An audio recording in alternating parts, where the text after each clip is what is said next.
सो हम बात कर रहे हैं अपना वीज़ा रिफ्यूज़ल की कि क्यों वीज़ा रिफ्यूज़ होते हैं टर्की का। अक्सर लोगों को वीज़ा रिफ्यूज़ल के बहुत ज़्यादा केसेस आ रहे हैं आजकल। एक्चुअली आपका जो बिज़नेस है वो आपकी इनकम को प्रूव नहीं कर पा रहा होता, जिसकी वजह से वो केस जो है वो आपका रिफ्यूज़ हो जाता है। आपने अपने केस को स्ट्रॉन्ग करने के लिए अपने डॉक्यूमेंट्स को स्ट्रॉन्ग करना होता है। लेकिन टर्की का वीज़ा अप्लाई करने से पहले एक चीज़ याद रखें कि आपको थोड़ा सा ट्रैवल हिस्ट्री आपका जो है उसको स्ट्रॉन्ग करना चाहिए। लाइक आप पहले 1-2 चक्कर जो है वो दुबई या आप मलेशिया, सिंगापुर, इस किस्म के जो कंट्रीज़ हैं जिनको आप टूरिस्ट कंट्रीज़ हम कहते हैं, उन कंट्रीज़ में आपका एक टूर जो है वो होना चाहिए। उसके बाद अगर आप अप्लाई करेंगे तो इंशाल्लाह वीज़ा आपका रिफ्यूज़ नहीं होगा, वीज़ा आपको मिलेगा। तो जो आपकी इनकम है वो आपको एलैबोरेट करनी है अपने कि हमारे पास इतने सोर्सेज हैं कि हम इस जो टूर है इसको फ़ंड कर सकते हैं बाई आवर ओन सेल्फ, अपने ही तौर पे। हमने किसी से पैसे उधार नहीं लिए, जो कि अक्सर ऐसे होता है कि हम लोग पैसे पकड़ के अकाउंट में डाल देते हैं। उसको पता चल जाता है कि ये जो पैसे हैं ये टेम्परेरी हैं, जेन्युइन पैसे नहीं है, इसने किसी से पकड़ के पैसे इस अकाउंट में डाले हुए हैं, जिसकी वजह से वो आपका केस वहाँ से डाउटफुल हो जाता है। अपने डॉक्यूमेंट स्ट्रॉन्ग करने के बाद आपने क्या करना है कि अनातोलिया वीज़ा सर्विस के नाम से हर सिटी में आपके डॉक्यूमेंट्स जो हैं वो सबमिट होते हैं। तो आप वहाँ पे जाके अपने डॉक्यूमेंट्स को सबमिट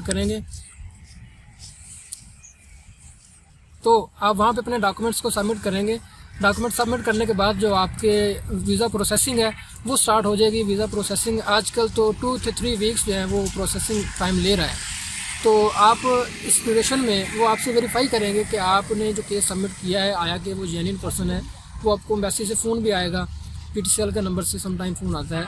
एम्बेसी जो है वो कॉल करती है उस क्लाइंट को कि आया कि आपने जो अपना केस पुट किया है टूरिस्ट वीज़े के लिए, क्या आपके काम के बारे में पूछा जाएगा कि आपका क्या सोर्स ऑफ इनकम है, आप अपने मुल्क में क्या काम करते हैं।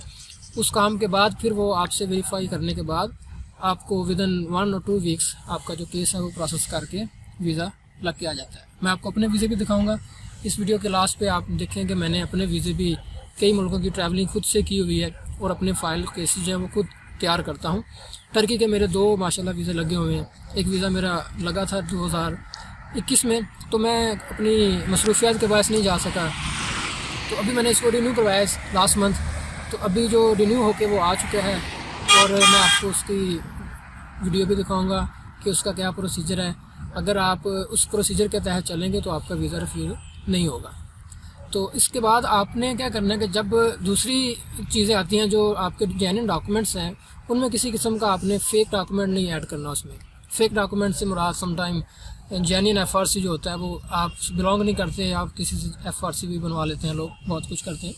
तो FRC आपका जेन्युइन हो, पोलियो कार्ड हो, पासपोर्ट की कॉपीज़ और पासपोर्ट आपका जो जेन्युइन है वो एटलीस्ट 6 मंथ्स तक वैलिड हो आपके वीज़ा ड्यूरेशन के बाद भी।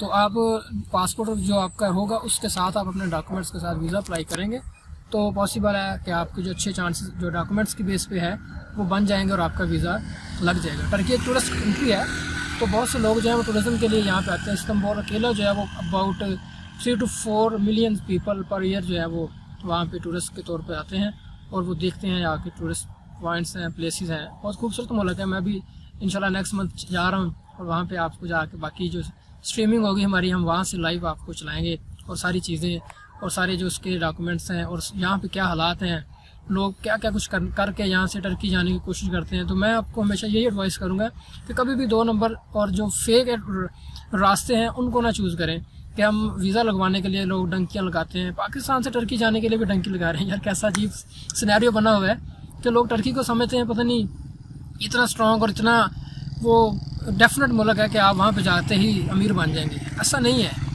आप पाकिस्तान से कम टर्की तो जेन्युइन वीज़े पे है ना, उसके आगे जो आपने करना है वो अप टू यू है, उसके बारे में तो हम कुछ नहीं कह सकते आपको। तो मेरा प्रोसीजर जो है वो ये होगा आपको समझाने का बात कि आप यहाँ से पाकिस्तान से अपने जेन्युइन डॉक्यूमेंट्स पे वीज़ा अप्लाई करें और उसी वीज़े पे आप टर्की आएँ। विजिटर वीज़ा कोई इतना डिफ़िकल्ट टास्क नहीं है। आप अगर डॉक्यूमेंट्स स्ट्रॉन्ग करते हैं और अपने आप को स्टेबल शो करते हैं तो आप इस स्टेज को बड़ी आसानी से क्लियर कर सकते हैं। तो बाकी इंशाल्लाह जो इसके बारे में मज़ीद कन्फ्यूजन आपको हो, आप नीचे कमेंट्स बॉक्स में अपना सवाल जो होगा वो उसको ड्रॉप कर दें। मुझे जैसे ही टाइम मिलेगा मैं इंशाल्लाह कोशिश करूँगा कि 1 by 1 सभी के जो भी क्वेश्चन होंगे उनको रिस्पॉन्ड किया जाए। Thank you very much. आप मेरे चैनल को सब्सक्राइब करें और लाइक करें, हिट बटन करें इसका बेल का, ताकि आपको मज़ीद नहीं आने वाली इसी तरीके से वीडियोस जो हैं वो मिलें और आपके नॉलेज में इजाफा हो। आप नॉलेज होगा तो आप अच्छे से अपना काम सर अंजाम दे सकते हैं। अल्लाह हाफिज़।